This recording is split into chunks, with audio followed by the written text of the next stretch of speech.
জঙ্গিযোগে ধৃত এই যে ব্যক্তি যাকে গ্রেফতার করা হয়েছে আদিত্য সিং আদপে একজন কলেজ পড়ুয়া, উমেশ চন্দ্র কলেজের পড়ুয়া, সে বিকম অর্থাৎ বাণিজ্য বিভাগের পড়ুয়া। স্থানীয় বাসিন্দারা জানাচ্ছেন এই এলাকায় অর্থাৎ হাওড়ার বেলিলিয়াস রোড এলাকায় 20 বছর ধরে থাকে সে।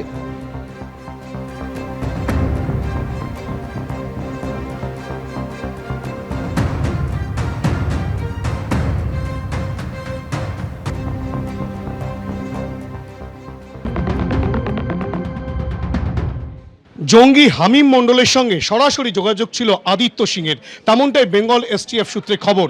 এই আদিত্য সিংকে গত শনিবার বেঙ্গল এসটিএফের তদন্তকারী আধিকারিকরা তাকে প্রথমে আটক করে।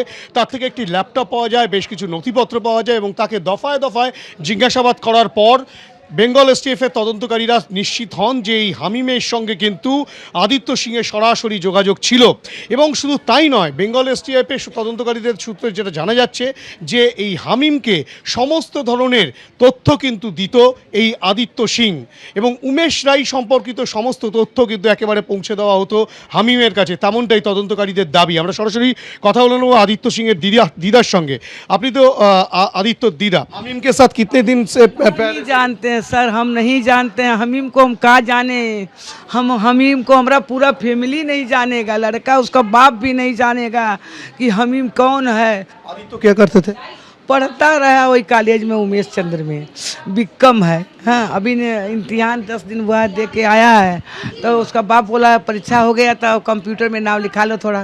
तो लेकर गए उसको, तो अरेस्ट किया है एसटीएफ ने। हाँ हाँ, इसके बाद क्या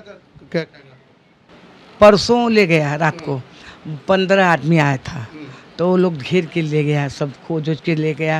कुछ का मिला कि नहीं मिला हम लोग नहीं देखा। हम लोग लैपटॉप भी थे, खाली लैपटॉप तो उसका बाप की ना था। ऐसे पकड़ के हम रोने लगा ऑफिसर को, तो बोला कुछ नहीं, तुम चिंता मत करो, कोई काम में कोई गड़बड़ में फंस गया है, ये बोला है, बता देंगे।